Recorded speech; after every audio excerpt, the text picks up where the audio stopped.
we carve out space for meaningful conversations that go beyond the grill. I'm Kara Smith, your host, and fellow enthusiast for all things tasteful and fulfilling. Today, I'm honored to be joined by Ryan Manion, CEO of the Travis Manion Foundation and host of the Resilient Life podcast. Ryan's journey, marked by the loss of her brother in war and her mother to cancer, and as a daughter of a retired Marine, exemplifies resilience. She leads with the mantra, if not me, then who? Inspiring veterans and families to create lasting change. Let's dive into a remarkable journey. Welcome, Ryan. Thanks so much for having me. Yeah, I'm so excited to have you on. Last time we chatted was on your podcast, The Resilience Life. We were just actually chatting. So many things have even changed since then. I don't even know if it's been quite a year, but there's been a lot of changes in life, a lot of changes in kind of policy too, and the conversation around food and some of those details. But for the topic of conversation here, I think we really did relate on the topic of if not me, then who, which is something that you live by as far as, the foundation and other parts of your conversations with the Resilient Life podcast. Could you give a little bit of a backstory on that, on where that came from and kind of how that's shaped your journey?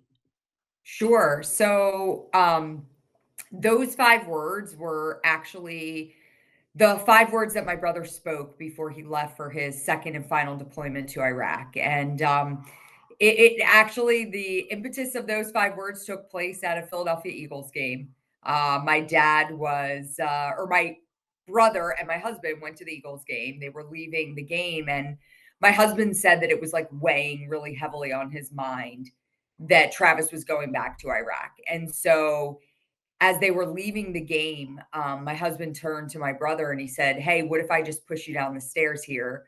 Maybe you'll break your ankle and you won't have to go back." And my husband said that my brother, who had been super light the whole night, had been like super energetic, was super excited about everything, got real serious. And he said, "You know what, Dave, if I don't go back to Iraq, then somebody much less prepared is going to go in my place. If not me, then who?"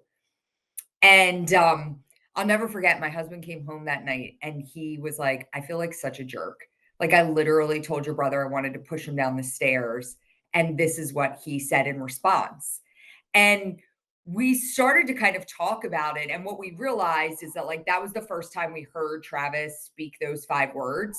But those were the 5 words that he lived by every single day of his life. And we could pinpoint so many different times throughout his life where he demonstrated what it meant to live by if not me, then who. And so for us, unfortunately, he didn't make it back from that second deployment. He was killed in action on April 29th, 2007. And for us as a family, we really leaned into those 5 words and we said, Travis isn't here and we need to carry on that mantra and we need to do everything we can to live lives worthy of his sacrifice. And that means waking up every day and challenging ourselves to have an if not me, then who moment. And so that's what we do personally, but it's also, the driving mantra of the entire organization that we now lead in his name. And so it's a family motto, but it's also spread to become a national motto too for a lot of people. Absolutely. Well, I've still got it on the. I love it. Yeah, on the bracelet that you were so generously sent, and so it is one of those reminders, not only for us personally, but the entire mission of what we're doing for business, life. As you mentioned, like that's just it's a great mindset to be able to have to consider and how that is shaping that legacy. Within what we do at Colorado Craft Beef, that legacy piece is critical to our own mission. And when we think about what you guys are doing, with the Travis Manion Foundation to help empower other families, other people to kind of go out and create their own legacy. Could you kind of share, some thoughts behind that or specific things that you're doing within the foundation to do that? Yeah, when we started this organization, one of the things that we found very shortly after Travis died is that we were so supported and we felt the love from the community and the country as a whole. And we also recognized that not every family received that kind of support that we did. And so for my mom, it was really crucial to her to make sure that every family that was going to receive that knock at the door felt that they had the support that we had when we lost Travis. And so that was really kind of the impetus in the beginning for the work that we were doing at the Travis Manion Foundation. And for us, what happened is our organization really grew into a community. And it's about making sure that for families, when they lose their loved one, they have that community to turn to that is not going to say, pull the covers up over your head and cry, but what we say to you is, "Hey, we're going to help you honor your loved one by serving again and serving in their honor and giving back in your loved one's name." And then on the other side of things with our veteran community, they take off their uniform, and we wanted them to know that when they took off that uniform for the last time, that their service was not done either, that they are perhaps our country's greatest civic assets, and we need them to continue to serve. And so there's a lot of different ways we do that at TMF, but at the end of the day, it's about creating that community for them and giving them those opportunities. And we're proud to say that we have grown to over 300,000 members across the country, and it's been a grassroots movement from the beginning. That's amazing. It's the two concepts that you talked about in there with community, and then of course with I've heard this from Jocko more than once about being able to find your next mission, Yeah. and being able to you as a foundation helping those veterans to do that, and that is. Gosh, it's something really I hadn't given a ton of thought to. I had family members that served, but it wasn't especially that right in front of me as far as those thought processes. Yet there are many kind of alignments with the veteran community as well as the agriculture community, because there's like that underlying mission to service and or Yeah. providing something for somebody else that is incredibly unifying and uniting, and the just keeping that community at the forefront I think is just such a great thought process to have. I think our community as well as our mission, whether it's our mission in life or a mission with the company or whatever mission you're serving. um, and we actually, as at Colorado Craft Beef, we do have a team member who is personally impacted by your guys' foundation. That's something that we hold very near and dear. Could you go into some of those? I of course I know this personal story, but some of those other specific ways that you've been able to be there for veterans and their community and be able to help them continue on their in their civilian life. Yeah, I mean, I think, you touched on something really important in this idea of like providing for others, right? And what I think sometimes we fail to recognize as a society is that um being in service to others is one of the most healing things that we can do for ourselves. And so it's interesting, like when I'm talking and I'm out speaking to kids and I'm talking to them about service, um, and they automatically are thinking, well, I serve to do something for others. And I talk to them about this idea that there's a selfish component to service because guess what? Like serving feels good, like service helps you be a better person. And so, and sometimes, it takes kids a minute to understand, like, yeah, like when you go out and you do these things, how do you feel? Like, I feel good. Right. And so, we have taken that concept and we've applied it. And one of our flagship programs at the Travis Manion Foundation is actually a character development program for youth. And we train veterans to deliver character education to our next generation. And so this idea that, veterans take off their uniform and then we're putting them back in classrooms, we're putting them in front of youth groups and sports teams, and, they can talk about their service, and that brings healing to them to be able to share their story. And on the flip side, you've got this next generation of leaders that are hearing about military service, because unfortunately today we're disconnected as a country from the military. And with less than 1% of our men and women in uniform, largely when we are putting veterans in front of kids, most of them have no concept or identifier with a veteran. And so you think about it, like, I think our generation, right? Like, it was probably typical for us to say our grandparents, our grandfathers served. Like, that would be kind of be the norm. In my dad's generation, my dad always says, like, when I was growing up, everybody served. He said, my teacher was a veteran, my baseball coach was a veteran, the butcher was a veteran, because those were all World War II veterans that came back, acclimated back into society. So it was the norm. Today, that's just not the case. And so to make sure that our next generation understands what it means to serve your country, and not to indoctrinate them to join the military, but to let them know that that option exists. And if they don't choose that option, to let them have a healthy respect and understanding for what our men and women in uniform do. That's super important to us. And so, we always say that our model is a little bit flipped, because our organization doesn't exist if veterans are not leading our programs. And so for our veterans, they can say, well, the TMF is doing so much for me, but for us, they're doing so much for us to help us accomplish our mission.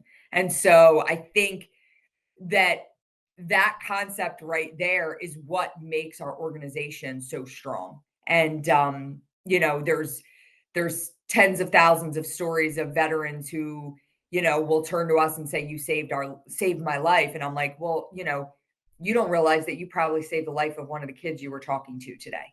So it's that prescriptive is, it just works. And it took a lot of trial and error for us to find what we were going to be, and who we were going to be, and how we were going to represent the veteran community. But for us, it was all about this idea of, like, your mission is not over. You may no longer serve in the military, but you have to continue serving. Like, we need you. Absolutely. I love that. And there are so many correlations within the veteran community and the ag community. And we kind of come back Yeah. to that. But as you just said, less than 1% of the population is serving and or, is a veteran at this point. It's the similar stats within the ag community. It's sub 2%. It's actually producing the food in this country for the other 98%. Yeah. Same thing with, veterans and serving in the military. Such a small subset of the population is protecting this country and serving it. And it's really kind of an interesting dynamic to think about that. And being able to go out into the community to see that is still there, whether it's an option, whether it's a understanding, whether it's just a deep appreciation. There is some of that has been kind of lost over the past few generations. Yeah, and I think, when you look at your community, right? And we talked a little bit about this when you were on the podcast, is like, this idea of where we get our food has become so commercialized. Like, you don't realize that there's fifth generation farmers like Kara out on her ranch, like, providing that beef to you, right? And so it's a lack of knowledge and education in a lot of ways when it comes to some of the most crucial things that our country provides, right? Our national defense and what you're going to put in your bodies to be healthy. So, yeah, I mean, I think anything we can do to make sure that we are educating, it's so important. And, these are two super important topics that we need to be educating our, I don't want to, I don't want to say that our generation is a lost cause. I still believe education, but like I'm so focused on like our youth because they're the generation that can turn things around. They can really make the shift to say, okay, this is how we're going to look at these different things as we move forward. And that's where you have, a generational shift that happens around the ag community and the military community. And so I love that we've kind of put our focus there. Absolutely. That really did not ring true to me until I found out I was pregnant with my first daughter. And I was like, whoo, I need to put a little more conscious thought into that. I don't know if you can relate, Ryan, but like Yeah. when I was like, oh, let's look around at what's going on. Let's make a more concerted effort to drive that change, through that next generation that you would like to be able to see. Yeah. And that's the not only the education, but the connection back to that this generation has the opportunity for, and the impact that they can make is pretty cool. It's Yeah. definitely, yeah, like I say, haven't lost hope in that. We talk a lot about our operation and the fact that that sixth generation, our girls, we just want them to have the opportunity, understand that is a path. And I know that you can relate with your daughter now, taking the track, the military track. And there is something that is definitely inherent, not only, from a mother, from a parent, just to see that next generation take a hold of some of the things that we're talking about right now.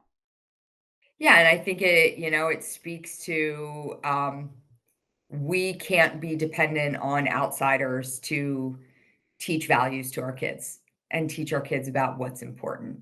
And so, my daughter went to a high school that was a friend's high school that had, didn't didn't even know how to, frankly, kind of handle a kid that was choosing a path of military service. It was foreign to them, this process of going to a service academy. And for us, again, I talk about like educating, but we never we never forced our child to pursue a path in the military.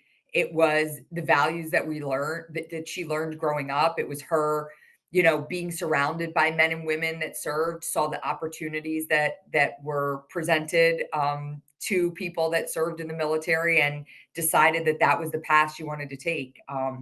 But I have found that everything has to start, at the kitchen table, and that's where the biggest education comes into play for our kids. Absolutely. That inspiration, of those legacies that you're bestowing upon the next generation. I think that's incredible. So, one thing I would like to kind of bring back to is, the concept of resiliency. In my mind, I Mhm. correlate it a lot to grit, and maybe that's just like kind of one of those inherent Western thought processes. But I seem to kind of correlate those two together in a Mhm. way. But I would like to hear your thoughts of, you're embodying this resiliency in your personal and professional life. Like if you want to give advice to our listeners on how to build that in theirs, what would you say? So it's interesting because we use at the foundation, we base our character education curriculum off of positive psychology. And positive psychology is the makeup of 24 different character strengths. And you can actually take, you can go online and you can take a test, a positive psychology test, and you can identify. It will tell you these are your top three character strengths. It will tell you all of them. It'll tell you your lowest three character strengths. And it's a super interesting assessment. And so when we first started adopting positive psychology into our framework and curriculum, I took this assessment. And one of my top three character strengths is, in fact, grit. And I found that so interesting because if you would have asked me prior to that if grit would have showed up as a character strength, I don't know that I would have said that it was one of my top ones because, I definitely have been through I've been through periods of struggle in my life. But if I kind of look back now, 45 years old, if I look back over the course of my life, and like if I didn't know it was me and it was like, hey, this is this woman's life, I would have said, yeah, she's pretty gritty. Um, you know, I made a very conscious decision after my brother was killed that I needed to live a life worthy of his sacrifice. And so for me, it was about how I move forward, doing what I can to honor the sacrifice he made for me to live in a free country, to, be prosperous, to do the things that we love and enjoy. And I don't want to say that that was like added inspiration, but there were many times throughout my grief journey that I did just want to pull the covers up over my head and, call it quits and just say, it's too much. And I constantly would think back to what he would want me to do. I also recognize that not everybody has kind of that inspiration when they're going through challenging times, right? And so I think one of the things there's two things that I rely on when I'm going through tough times, and I talk a lot about like failure, right? So like when you think about failure, when you think about resilience, right? It's like these ebbs and flows, and failure is very much the same. Like we are going to fail in life. And we are going to have setbacks. We are going to have challenges. We are going to have times where we are faced with adversity. And what can very easily happen is we can get stuck in that failure point, in that ebb. And what we have to recognize is that as quickly as we fail, we can also succeed. And so it's knowing that we're not going to sit in that place forever. And so then it becomes, okay, well, how are we not going to sit in this place forever? Like, how are we not going to sit in this point of failure forever? And it is actually something that my uncle said to me when I started training for a marathon right after Travis was killed. I had to find something, I had to find an outlet. And I was having really a hard time with my training. And I was like, there's no way I'm going to be able to complete this. And my uncle turned to me. We were standing in the kitchen and he said, Ryan, how do you eat an elephant? I was like literally talking about how hard my training was. And he was like, well, how do you eat an elephant? I'm like, I don't know, but I can't run 3 miles tomorrow. And he was like, one bite at a time. And that for me was like everything. And so it was like one bite at a time. And so I never, ever again focused on what was all the way out there that I couldn't see. How, in this point of failure, was I going to get to succeed in this place? It was, how was I going to take that next step? And so I really live my life by that. Like, I'm not going to look too far out.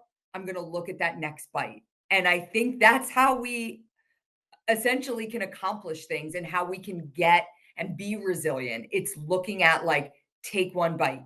And you are always going to be pressed up against things where you're required to be resilient.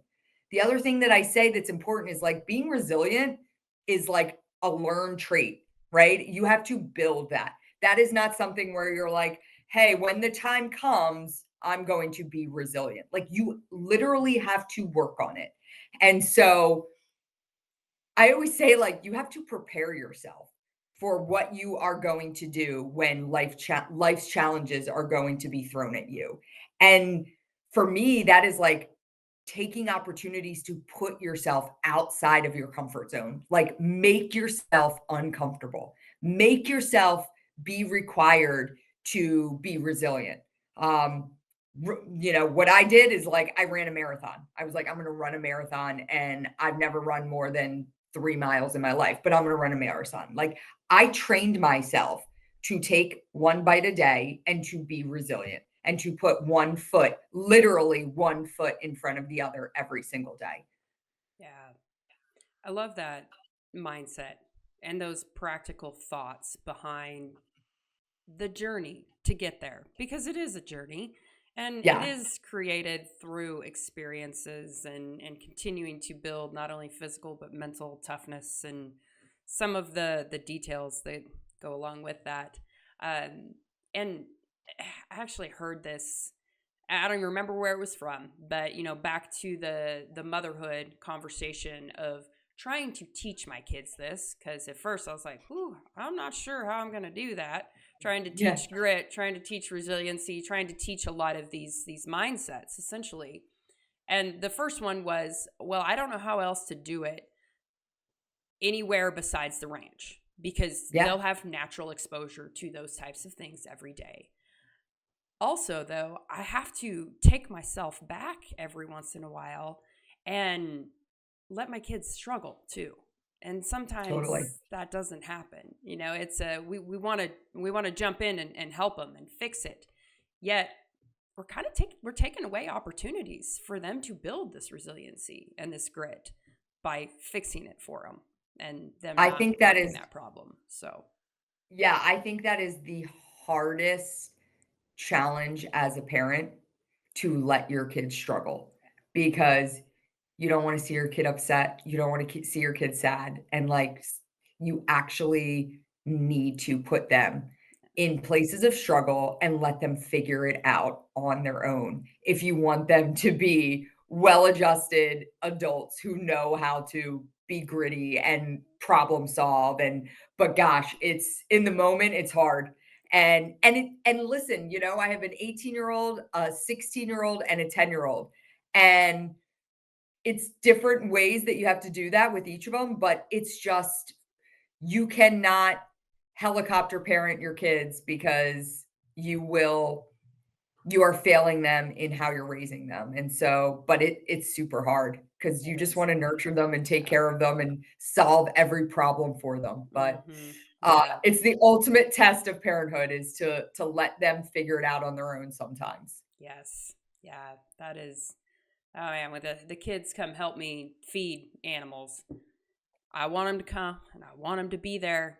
But it's like 30 degrees outside, and all of a sudden, what normally takes me 15, 20 minutes, we're at like 40. Yeah. And the internal thoughts like, oh, I could get that done a lot faster if I didn't have the help of these two tiny humans. Yet I want them to have that chance. So I've got to, stop myself for a second. So, I also think too, it's about letting them see, like, you do that. Those are the things that are going to live with them.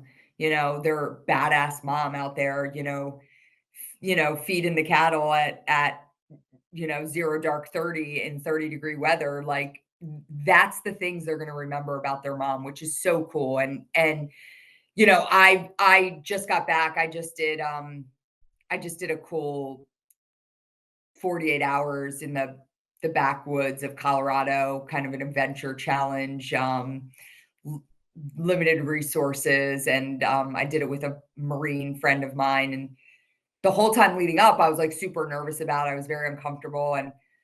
And my 16-year-old daughter, she's like, I don't understand why you're doing this. It sounds terrible. Like, why are you doing it? And I'm like, because it sounds terrible, because I'm scared to do it. Like, I'm doing it for all the reasons you're saying I shouldn't do it. That's why I'm doing it. And, for me, I was also doing it for her to see me doing something that scared me, that made me uncomfortable, and that put me outside of my comfort zone in a big way. yeah. Absolutely.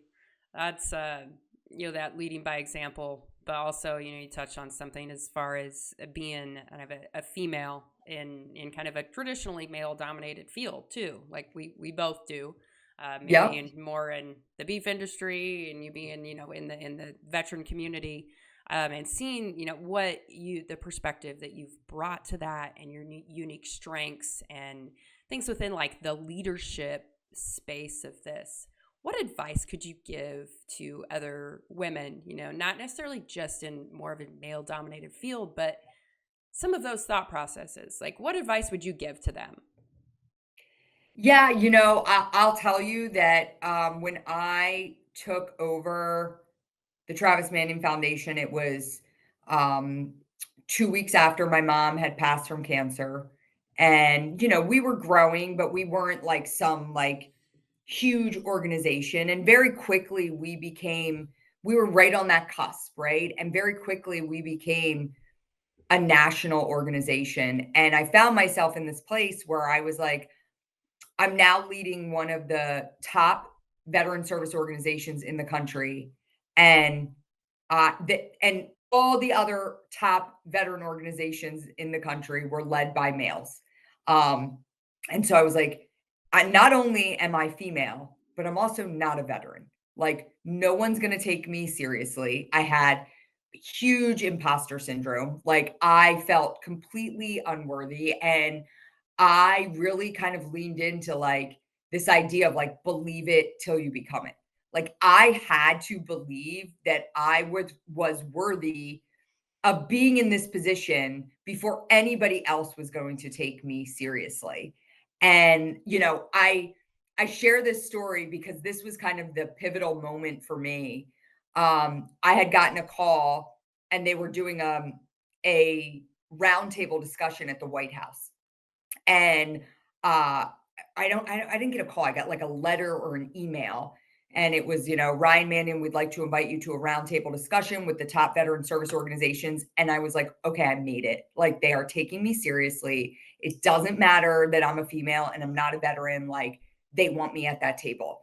And I showed up at the White House and I walked in and we were in a room and I walked up to the door and there was a gentleman standing there and there was a conference table and I could see all the placards and I saw mine. As soon as I walked up, I could see my placard and it said Ryan Manion.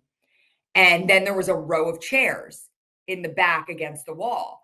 And the gentleman was very nice. He's like, "Oh, thanks for coming today." He's like, "You can take any seat back there."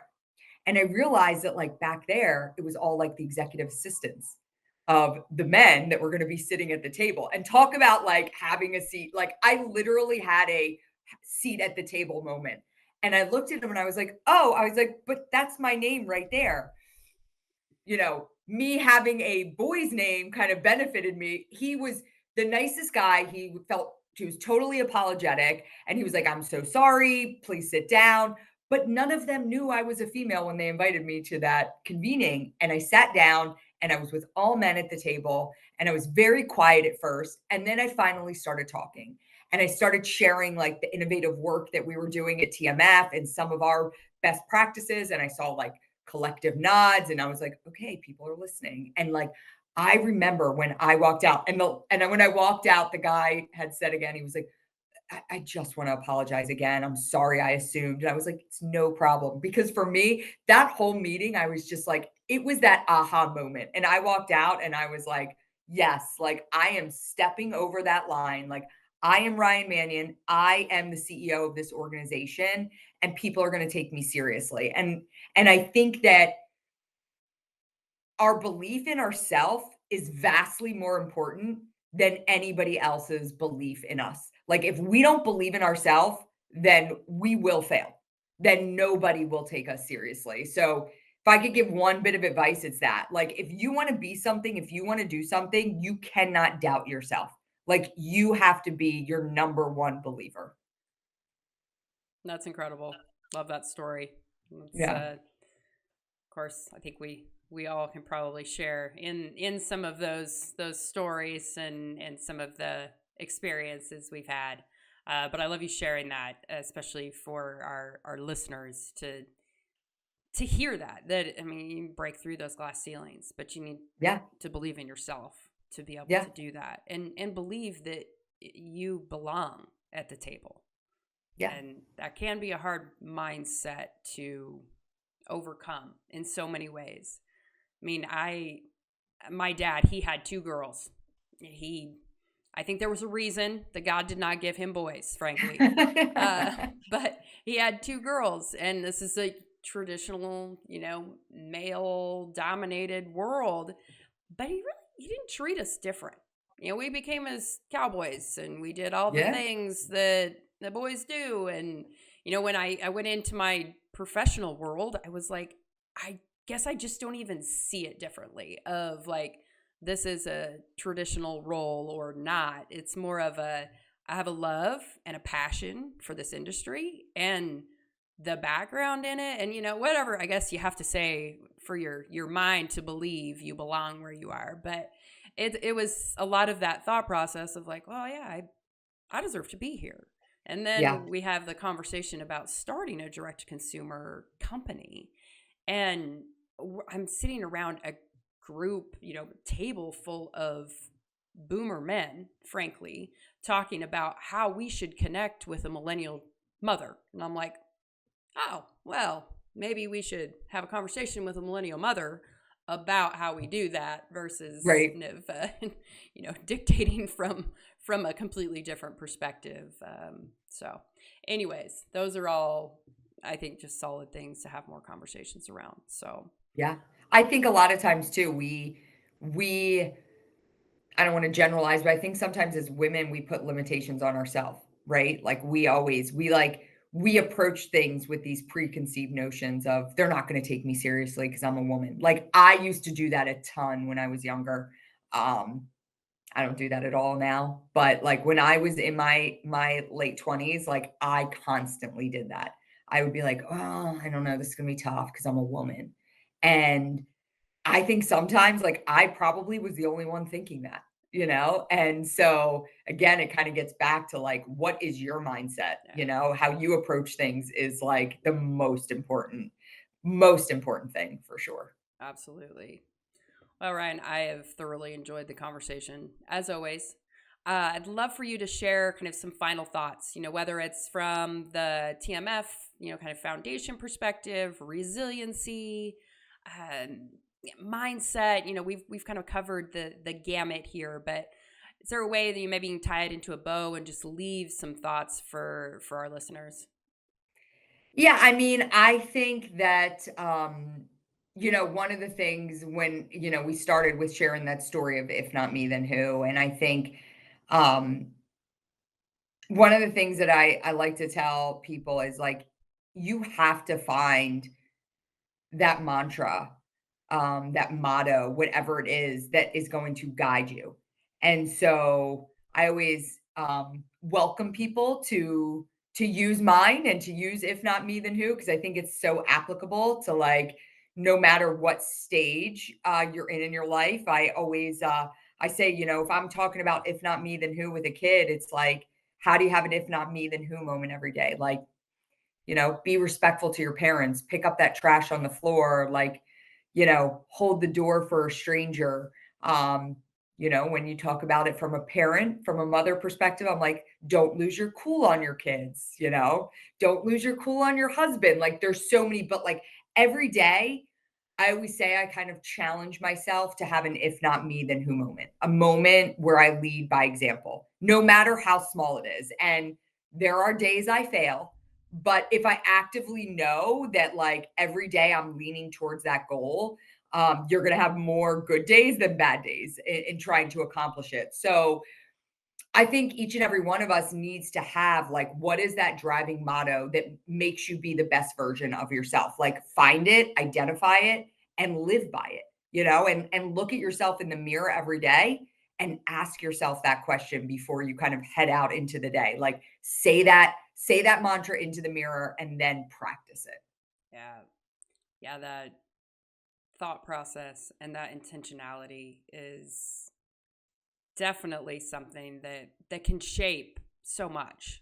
Yeah. I mean, you and I have seen it in our lives, obviously, that if you can if you can dream it, you can do it. If you can, I Yeah. mean, whatever mantra you want to say, like there's so many of those that you can put into practice every day. So just having Yeah. that opportunity to do it, and as you mentioned, we do get that opportunity, uh, and others don't. So being able to make that impact every day is incredible, and it's something to not be taken for granted. So, Absolutely.